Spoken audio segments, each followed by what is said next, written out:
So, a lot of YouTubers, TikTokers, Instagrammers, they paint a really rosy picture of living in Thailand. You know, they portray a place with pristine white beaches, beautiful palm trees, clear tropical waters, beautiful waterfalls with no one there, you know, swimming in the plunge pool, drone shots over cityscapes with amazing modern buildings.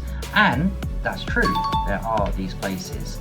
However, what they don't tell you are a lot of the other factors that can affect you, annoy you, really piss you off when you're living in Thailand, to the point that you almost don't want to live here.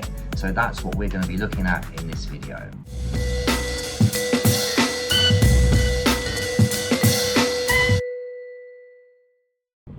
Right, so what's the first thing we should talk about? Let's talk about the food. Can you imagine coming to Thailand and getting sick and tired of eating their amazing food?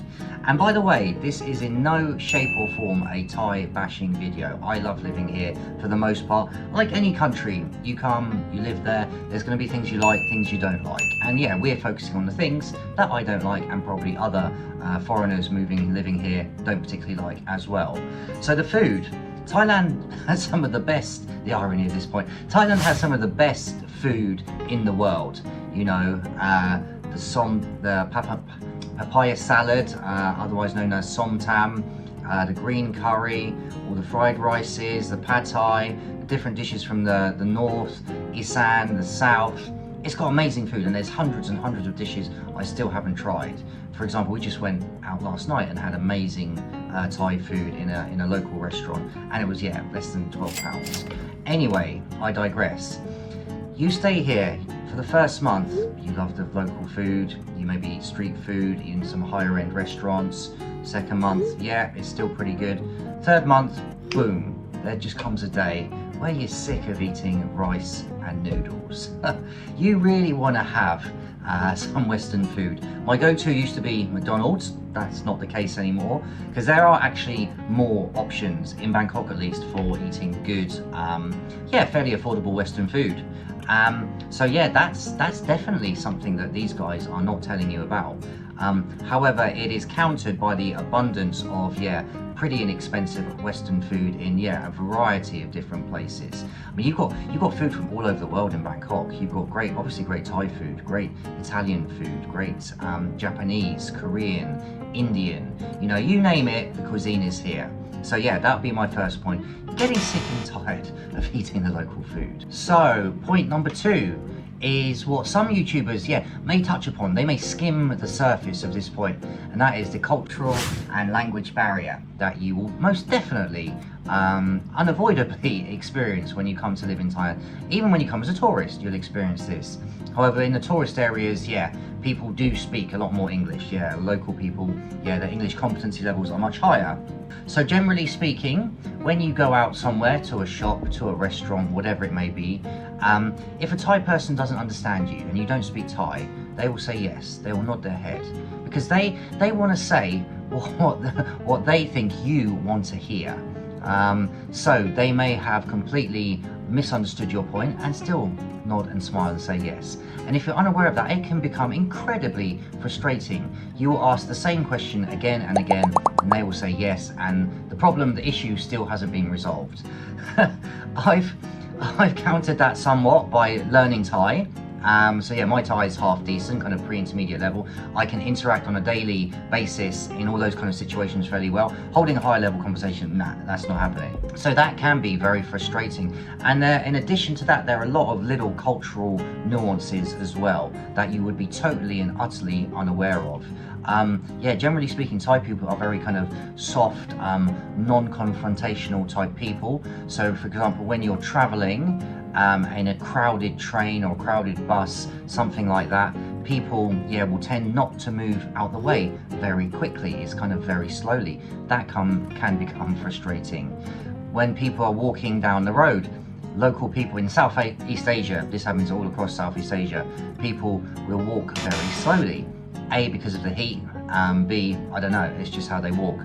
Us Westerners, we walk way quicker. I mean, I suppose we generally live in cooler climates, so yeah, we want to do that. We want to walk quickly to keep warm.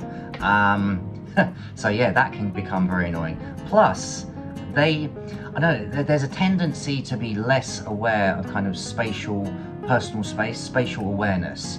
That's definitely a cultural thing. So people can get very close to you and you feel, but it doesn't bother them. It doesn't seem to bother people in Southeast Asia. I guess that's what they're used to. But us Westerners, we like our personal space. That's something I don't think most of the YouTubers, the TikTokers and Instagrammers will tell you about. So yeah, so there's all these little, cultural and language barrier things that can become very frustrating. If you are of Asian descent, and you're American, British, Australian, whatever, and you come to live here and you don't speak Thai, they will always speak Thai with you. They will automatically assume that you are Thai. It's quite funny. Yeah, my wife is from the Philippines, and when we go out, they always speak Thai to her, and she doesn't speak Thai, and I do. I will answer, and they're just like, what? What is going on here?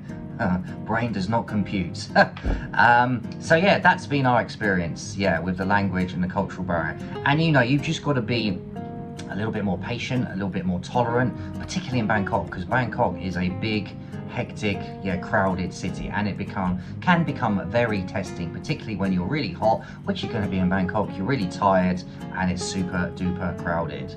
So yeah, that would be my second point. Right, so my third point is visas. Now, moving to any country, the visa situation, bureaucracy can become very frustrating.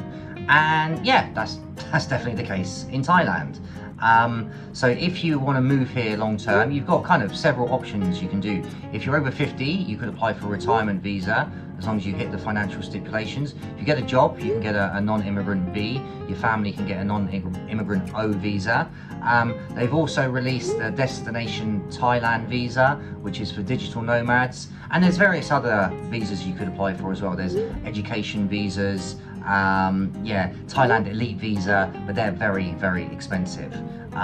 So yeah, there's lots of different options. However, the experience for us, it was very drawn out, prolonged, frustrating. It took me 6 months, just over 6 months, to get my work permit sorted out.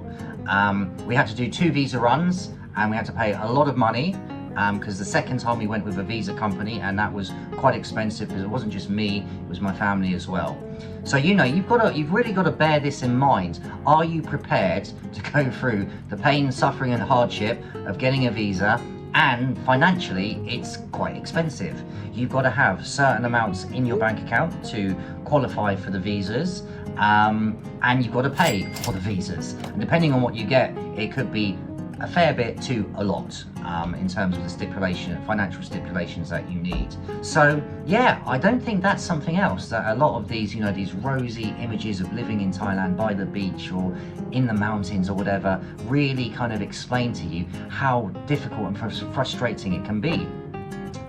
Along with that, getting a Thai bank account has become increasingly difficult because the regulations are much stricter than they were. I remember back in the day when I first came to Thailand in 2004, you could just walk into pretty much any bank with your tourist visa and open a bank account there and then. Easy peasy.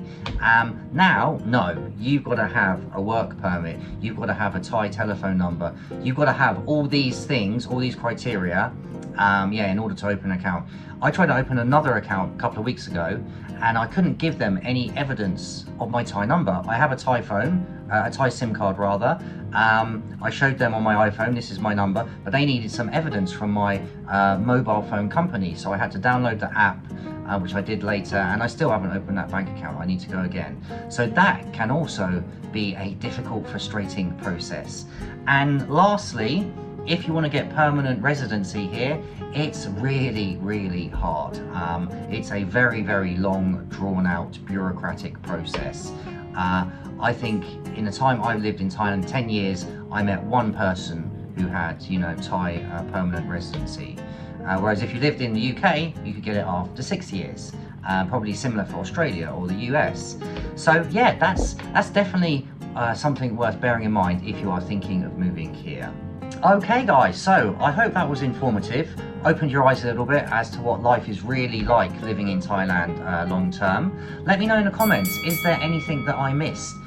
Do you happen to live here? And is there anything that really irritates you about life here? And remember, yeah, this is not a Thai bashing video at all. I love living here. Thai people are amazing, some of the most friendliest, genuine, humble people I've ever met, that's for sure.